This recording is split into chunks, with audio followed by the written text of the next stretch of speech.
اللہ ہی اللہ کیا کرو، دکھ نہ کسی کو۔ السلام علیکم ورحمۃ اللہ وبرکاتہ۔ اعوذ باللہ من الشیطان الرجیم، بسم اللہ الرحمن الرحیم۔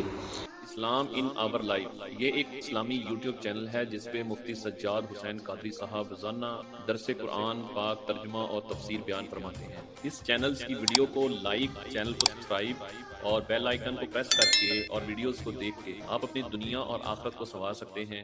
یا ایھا الذین آمنوا لا تتخذوا الذین اتخذوا دینکم ہزوا ولعبا من الذین اوتوا الکتاب من قبلکم والکفار اولیاء واتقوا اللہ ان کنتم مؤمنین۔ بات چل رہی ہے دوستی رکھنے اور نہ رکھنے کی۔ پچھلی آیتوں کے اندر بتایا گیا کہ کن کن کے ساتھ دوستی نہ رکھے۔ کل کے سبق کے اندر یہ بات تھی کہ دوستی کس کے ساتھ رکھیں۔ اب مسلمان جس کے ساتھ دوستی رکھتا ہے یا کرتا ہے اس کی حالت بیان کی جا رہی ہے، اور مسلمانوں کو پھر روکا جا رہا ہے۔ پہلے تو کہا گیا کہ یہودیوں اور عیسائیوں اور کافروں کے ساتھ دوستی نہ رکھیں۔ اب یہاں پہ ایک اور بندے کے بارے میں کہا گیا ہے، یا کچھ ایسے لوگوں کے بارے میں کہا گیا ہے کہ ان کے ساتھ بھی اپنا تعلق نہ رکھیں۔ وہ کون سے لوگ ہیں؟ فرمایا یا ایھا الذین آمنوا، فرمایا اے ایمان والو، لا تتخذوا الذین اتخذوا دینکم ہزوا ولعبا، فرمایا کہ ایسے لوگوں کے ساتھ اپنی دوستیاں نہ رکھو جنہوں نے تمہارے دین کے ساتھ ہنسی مذاق کی ہے۔ من الذین اوتوا الکتاب من قبلکم، اور ایسے لوگ جو تم سے پہلے جنہیں کتاب دی گئی ہے، وہ لوگ جو تمہارے دین کا مذاق اڑاتے ہیں، تمہارے دین پر ہنسی مذاق کرتے ہیں، جگت بازی کرتے ہیں، ان کے ساتھ بھی دوستی نہ رکھو۔ والکفارا، اور کافروں کے ساتھ بھی دوستی نہ رکھو۔ اولیاء، ان میں سے کوئی ایک بندہ بھی ایسا نہیں ہے جو دوستی کے قابل ہو۔ مطلب کیا ہے کہ اللہ تبارک و تعالی نے کافروں کے ساتھ تو دوستی رکھنے سے ویسے ہی منع کر دیا، یہاں پہ ہر اس شخص کو منع کیا جا رہا ہے جو بندہ دین کا مذاق اڑاتا ہے، ہنسی کرتا ہے، جگت بازی کرتا ہے۔ اللہ تبارک و تعالی نے فرمایا دینکم ہزوا ولعبا، جو بندہ تمہارے دین کے بارے میں ہنسی مذاق کرے ایسے کے ساتھ بھی تعلق نہ رکھو۔ ٹھیک ہے، اب ہوا کیا؟ فرمایا واتقوا اللہ، فرمایا اللہ سے ڈرو، ان کنتم مؤمنین، اگر تم واقعی صاحب ایمان ہو۔ مطلب کیا ہے؟ مطلب یہ ہے کہ اللہ تبارک و تعالیٰ کے دین کا مذاق اڑانے والا بندہ، ٹھیک ہے، اور اس کے ساتھ صاحب ایمان کی دوستی نہیں ہو سکتی ہے۔ ٹھیک ہے، ہمارے بزرگ بیٹھے تھے، گھر کے اندر کھانا پکا، تو کھانا کدو شریف پکا تھا، تو بزرگوں نے گھر بیٹھے کہا کہ یہ کدو جو ہے یہ آقا علیہ الصلوۃ والسلام کی پسندیدہ غذا ہے۔ ٹھیک ہے، تو ان کے بیٹے کے منہ سے نکل گیا، انہوں نے کہا جی مجھے تو پسند نہیں ہے۔ اتنی بات کی تو بابا جی اٹھے اور انہوں نے چھری اٹھا کے اپنے بیٹے کو ذبح کر ڈالا۔ کہا میرے نبی کے پسند کو جو بندہ ناپسند کہے وہ اولاد ہی کیوں نہ ہو، وہ بارے میں۔ اب دیکھیں ایمان تو ان لوگوں کا تھا نا، کہاں اپنا بیٹا، اور اس نے صرف یہ کہا، اس نے کہا جی مجھے تو کدو پسند نہیں ہے۔ ٹھیک ہے جی، لیکن یاد رکھیں اگر طبیعت طور پہ اگر کسی کو ناپسند بھی ہو تو اس میں حرج نہیں ہے۔ یعنی یہ آقا علیہ الصلوۃ والسلام کی پسند کو ناپسند نہ کہے، ویسے اگر طبی طور پر اگر کسی شخص کو کوئی چیز ناپسند ہے تو وہ اس میں کر سکتا ہے، اس میں کوئی حرج بھی نہیں ہے۔ لیکن بزرگوں کا کیونکہ ایمان کا جو لیول تھا وہ کتنا زیادہ ہوگا، پر میں تو حضور علیہ الصلوۃ والسلام کی جو چیز پسندیدہ ہے اس کے بارے میں تو کہہ رہا ہے مجھے پسند کوئی نہیں ہے۔ ٹھیک ہے یار، ہم کہاں کھڑے ہیں اور ہمارے بزرگ کہاں کھڑے تھے؟ ٹھیک ہے جی، اب دیکھ لیں ہمارے معاشرے کے اندر کتنے لوگ ہیں جو دین کا مذاق اڑاتے ہیں، نماز کا، روزے کا، قبر کا، حج کا، زکوٰۃ کا، کس طرح چیزیں ہیں، مسجدوں کا، پگڑی کا، داڑھی کا، یہ ساری وہ چیزیں ہیں جن کا مذاق خود ہمارے سامنے اڑایا جاتا ہے، لیکن ہم نے کبھی بھی ان کے ساتھ اتنا بھی نہیں کہا کہ میاں یہ تو کیا کر رہا ہے۔ پگڑی کا مذاق خود مسلمان اڑاتے ہیں، داڑھی کا مذاق خود مسلمان اڑاتے ہیں، قبر کا مذاق خود مسلمان اڑاتے ہیں۔ ہاں دوسرا کوئی اڑائے تو پھر اس کی خیر نہیں۔ ہمارے پاس کیونکہ لائسنس ہے، ہم کیونکہ کلمہ پڑھا ہوا ہے، ہم جو مرضی کہتے رہے ہماری خیر ہے۔ اب آپ بتائیں، اب یہاں پہ اللہ تبارک و تعالیٰ نے اس بندے سے منع کر دیا ہے، فرمایا جو بندہ دین کا مذاق اڑائے، فرمایا ایسے بندوں کے ساتھ تعلق نہ رکھو. اور ہمارے تعلقات یار کافروں کو چھوڑیں، یہاں پہ دونوں کا ذکر ہوا ہے. ایک تو فرمایا کافروں کے ساتھ بھی یاری نہ رکھو، تعلق نہ رکھو، دوستی نہ رکھو، اور دوسرا ہر اس شخص کے ساتھ نہ رکھو جو بندہ دین کا مذاق اڑا رہا ہے. اور ایک مقام پر تو 10ویں پارے کے اندر آگے آئے گا، اللہ تبارک و تعالیٰ نے ارشاد فرمایا وَطَعَنُوا فِي دِينِكُمْ فَقَاتِلُوا أَئِمَّةَ الْكُفْرِ. فرمایا جو بندہ تمہارے دین میں طعن کرتا ہے، یعنی نقص نکالتا ہے، عیب نکالتا ہے، فرمایا فَقَاتِلُوا أَئِمَّةَ الْكُفْرِ، یہ کفر کے بھی سرغنے ہیں، انہیں قتل کر ڈالو. اب یہ واضح قرآن ہے اور سیدھے سیدھے الفاظ ہیں کہ جو بندہ دین میں طعن کرے ایسے بندے کی جینے کی کوئی گنجائش نہیں ہے. ٹھیک ہے نا جی. تو اس لیے یاد رکھیں، ہمارے بزرگ فرماتے ہیں، فرمایا اقلیت کے رہنے میں کوئی حرج نہیں ہے. ہم اقلیتوں کے یہاں پہ پاکستان کے اندر یہودی بھی رہ سکتا ہے، سکھ رہ سکتا ہے، عیسائی رہ سکتا ہے، ہندو رہ سکتا ہے، بالکل کوئی اس میں مسئلہ نہیں ہے، لیکن اقلیت بن کے رہیں. ٹھیک ہے جی. ہاں یہاں پہ اس کی گنجائش ضرور ہے کہ یہاں پہ غیر مسلم رہ سکتا ہے، لیکن پاکستان کے اندر کوئی گستاخ رہے، یہ اس کی گنجائش نہیں ہے. کوئی جہاں جو مرضی غیر مسلم ہے، دیکھ رہے جی ہمارے رہتے ہیں، ہندو رہتے ہیں، سکھ رہتے ہیں، عیسائی رہتے ہیں، سارے رہتے ہیں، اور ان کے باقاعدہ حقوق ہیں، اور باقاعدہ اس کے اسلام نے حقوق بیان کیے ہیں. ٹھیک ہے جی. تو اس میں کوئی مسئلہ نہیں ہے. لیکن اگر کوئی عیسائی گستاخی کرے اور پھر پاکستان میں رہے، کوئی ہندو گستاخی کرے پھر پاکستان میں رہے، تو اس کی کوئی گنجائش کوئی نہیں ہے. ٹھیک ہے. اب مسلمان بھی تو پھر مسلمانوں کو بھی سمجھنا چاہیے کہ یار ہم کہاں کھڑے ہوئے ہیں. تو اللہ تبارک و تعالیٰ نے ارشاد فرمایا جو بندہ دین کا مذاق اڑائے ایسے بندے کے ساتھ تعلق نہ رکھا جائے. آگے دیکھیں جی، فرمایا وَإِذَا نَادَيْتُمْ إِلَى الصَّلَاةِ، فرمایا کہ جب تم اذان کے لیے، نماز کے لیے اذان دیتے ہو، اتخذوها هزوا ولعبا، یہ لوگ اذان کی آواز سن کر اس کا ہنسی مذاق اڑاتے ہیں. مسلمان نہیں اڑاتے؟ مسلمان بھی تو اذان ہو رہی ہو، خود مسلمانوں کو تکلیف ہو رہی ہوتی ہے. ٹھیک ہے. اب اذان ادھر اسپیکر کھلا، اذان کی آواز شروع ہوئی اور مسلمانوں کو خود کو درد شروع ہو جاتا کہ یار ان کدو ختم ہوئے گی تو پھر جاری چھٹے گی.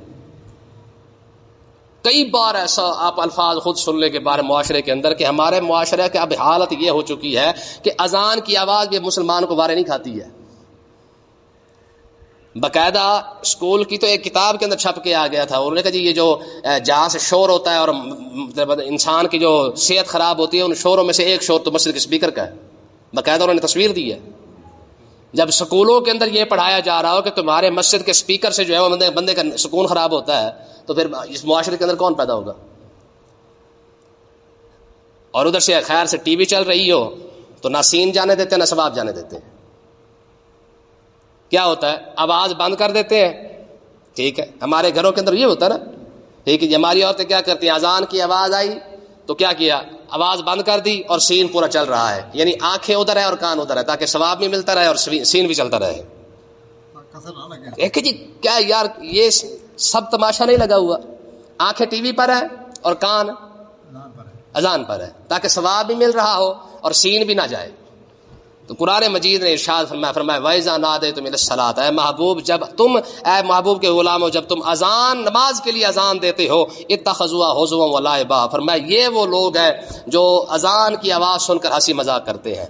آپ دیکھ لیں ہماری شب قدر آتی ہے، شب برات آتی ہے، جتنی بڑی بڑی راتیں ہیں، جو راتیں عبادت کرنے کی تھیں اسی راتوں کے اندر جو ہے وہ جناب پٹاخے چلا رہے ہوتے. حالانکہ یہ سارا وہ کام تھا جو جب دیکھیں نا جی حدیث پاک کے اندر آتا ہے کہ جب مسلمان نماز پڑھا کرتے تھے شروع کے اندر، جب ہجرت نہیں ہوئی تھی اور آقا علیہ الصلوۃ والسلام جب نماز پڑھتے ہیں، مسلمان نماز پڑھتے حرم کے اندر، تو کافر کیا کرتے تھے؟ سیٹیاں بجاتے، تالیاں بجاتے. کیوں؟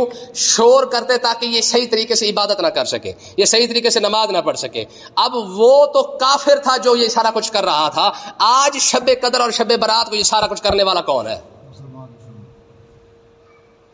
ٹھیک ہے. 4 پیسوں کے منافع کی خاطر ہمارے دکانداروں نے کتنا بیڑا غرق کیا ہوا ہے. کیا ہوتی ہے؟ شب برات ہوتی ہے نا.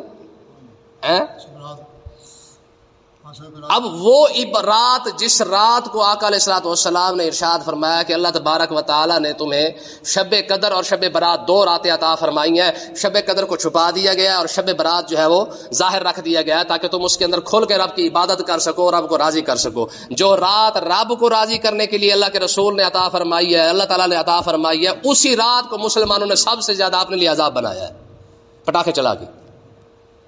حرم کے اندر سیٹیاں بجانے والا، تاڑیاں بجانے والا وہ تو کافر تھا، اور آج شب قدر اور شب برات کو پٹاخے چلانے والے یہ کون ہے؟ اور عین دیکھیں لفظ وہی ہے، فرمایا محبوب جب نماز کے لیے اذان ہوتی ہے تب چھیڑ چھاڑ کی جاتی ہے. اور آپ دیکھ لیں کیونکہ رات عبادت کی ہوتی ہے، سارا دن کوئی پٹاخہ نہیں چلائے گا، لیکن جیسے رات ہوتی جائے گی ٹھیک عبادت کا ٹائم شروع ہوگا اور ساتھ ہی پٹاخے شروع ہو جاتے. ٹھیک ہے، پھر عبادت کرنے والے تو ماشاءاللہ ایک وقت وہ تھا کہ جب مسلمانوں کی ساری رات عبادت کے اندر گزر جاتی تھی. آج شب قدر کو بھی آتے ہیں تو پر اتنے ہوتے ہیں کہ 10 بجے تک ٹائم نہیں نکال سکتے، اور وہ بھی صرف اور کیا پڑھنے آتے ہیں؟ وہ کون سی نماز ہوتی ہے؟ صلاۃ و تسبیح. سارا وڑے بھاوے مسیح نہ وڑے، صلاۃ و تسبیح تب کھڑی ہوئی ہے نا جناب. آپ اندازہ کریں کہ حالت کیا ہو چکی ہے. حقیقت یہی ہے کہ جیسے راکھے ہے ویسے ہی چور ہے. ٹھیک ہے جی. اب جس طرح ہم عبادت کرنے کے لیے آتے ہیں، پٹاخوں والوں نے بھی وہی کام رکھا ہے. اب جو عبادت کرنے آتے ہیں وہ سارا عشاء کی نماز پڑھتے نہیں ہیں، یہاں آ کے بیٹھ جائے گا جی امام صاحب وہ صلاۃ و تسبیح کب ہوگی؟ یار تک بنتا ہے، فرض چھوڑ کر صلاۃ و تسبیح پڑھتے پھرتے ہیں، پھر باقاعدہ اس کی امامت کرواتے پھر رہے ہیں، حالانکہ نفل نماز ہے. نفل نماز کی امامت نہیں ہے، مکروہ ہے. ٹھیک ہے نا جی. اور اس کا اعلان تو ویسے نہیں کیا جا سکتا. یہاں تو اسپیکر کھول کے جناب مولوی صاحب کھڑے ہوتے ہیں جی سارے اکٹھے ہو جو رات 1 بجے جا کے تہجد نماز ٹائم اس کو پہلے جا کے صلاۃ و تسبیح پڑھتے ہیں. کمال نہیں ہو گیا یار؟ جو دین کے ساتھ ہم مذاق کر سکتے تھے وہ سارا کا سارا ہم کر رہے ہیں. رات کے 1 بجے صلاۃ و تسبیح کیوں پڑھی جاتی ہے؟ تاکہ پتہ لگے جناب مولوی صاحب بڑا زور لا رہے ہیں، تو لوگوں نے پتہ لگے جناب اسی ایڈے جناب نمازی پرہیزی لوگ عید بھی نہیں چھڑ دے، صلاۃ و تسبیح بھی نہیں چھڑ دے، اب باقی سارا سال دی خیر ہے. تو اللہ تبارک و تعالیٰ نے ارشاد فرمایا محبوب ان کی حالت یہ ہے، یہ کافروں کی اور منافقوں کی. فرمایا وَإِذَا نَادَيْتُمْ إِلَى الصَّلَاةِ، جب نماز کے لیے اذان دی جاتی ہے اتَّخَذُوهَا هُزُوًا وَلَعِبًا، فرمایا یہ ہنسی مذاق کرنا شروع کر دیتے ہیں، یہ سیٹیاں بجانا شروع کر دیتے ہیں. وہ ہوتا مسئلہ کیا تھا؟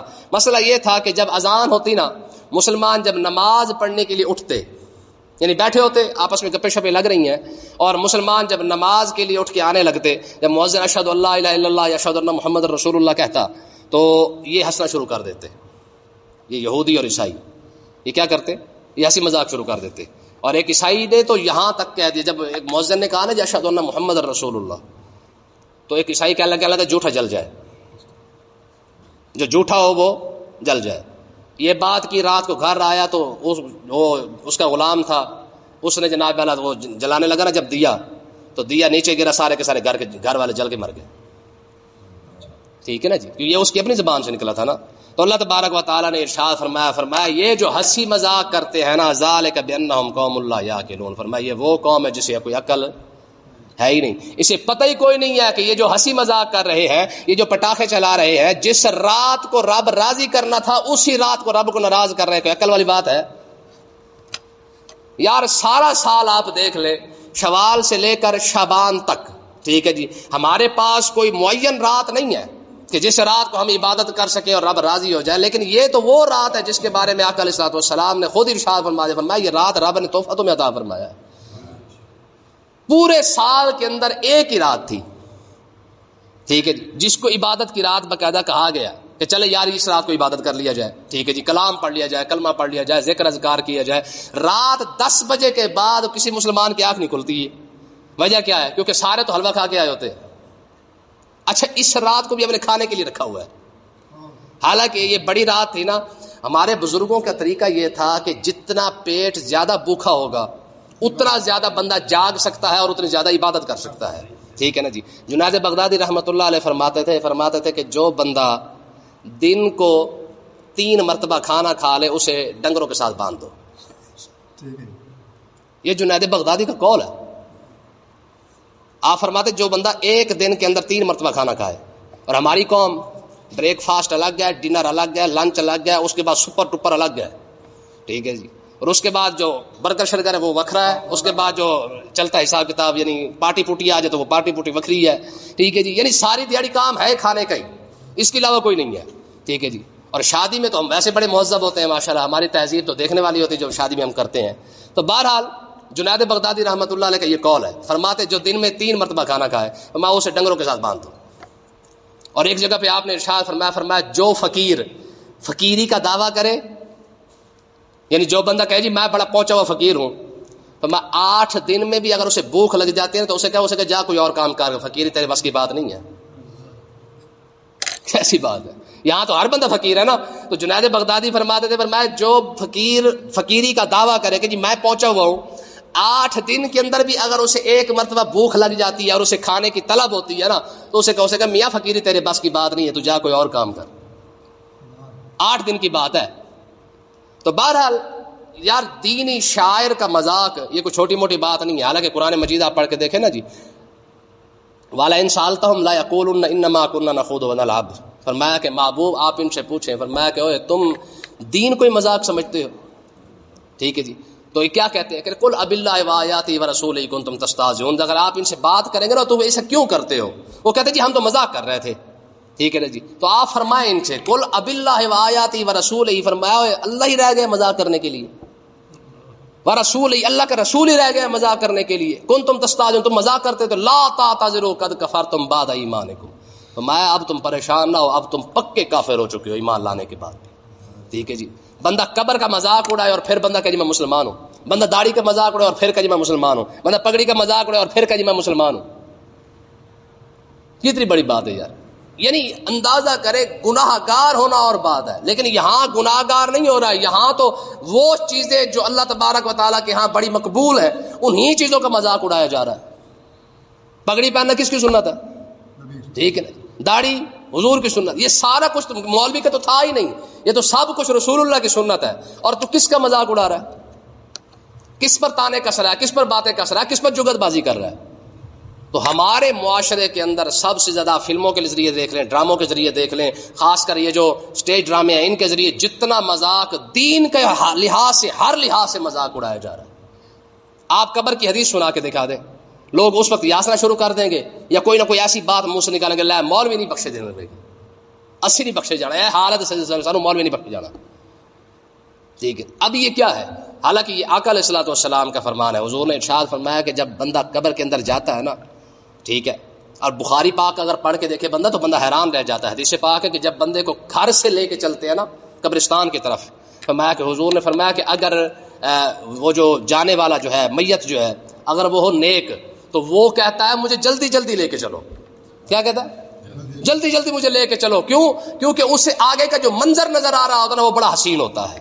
ٹھیک ہے نا جی. حضور نے فرمایا یہ قبر جو ہے وہ جنت کے باغوں میں سے باغ بھی ہے اور جہنم کے گڑھوں میں سے گڑھا بھی ہے. تو میں حضور نے فرمایا جب وہ میت دیکھتی ہے نا کہ یار اتنی حسین جگہ، تو وہ پھر لے کے جانے والوں کو کہہ رہا ہوتا ہے، کہتا خدا کا واسطہ تھوڑا جلدی تو چلو، تمہیں پتہ ہی کوئی نہیں کہ آگے کیا نظر آ رہا ہے. ٹھیک ہے. اور اگر بندہ گناہ گار ہو، فرمایا کہ میت رو کے کہتی ہے خدا کا واسطہ مجھے وہاں نہ لے جا. حضور نے فرمایا اگر تمہیں قبر کا پتہ چل جائے نا قبر کے اندر کیا کچھ ہوتا ہے، تم اپنے مردے دفنانا بند کر دو. لیکن یہ حدیثیں آپ سنا کے دیکھیں، لوگ انہی حدیثوں کا مذاق اڑاتے ہیں. اللہ تعالیٰ سمجھنے کی توفیق عطا فرمائے.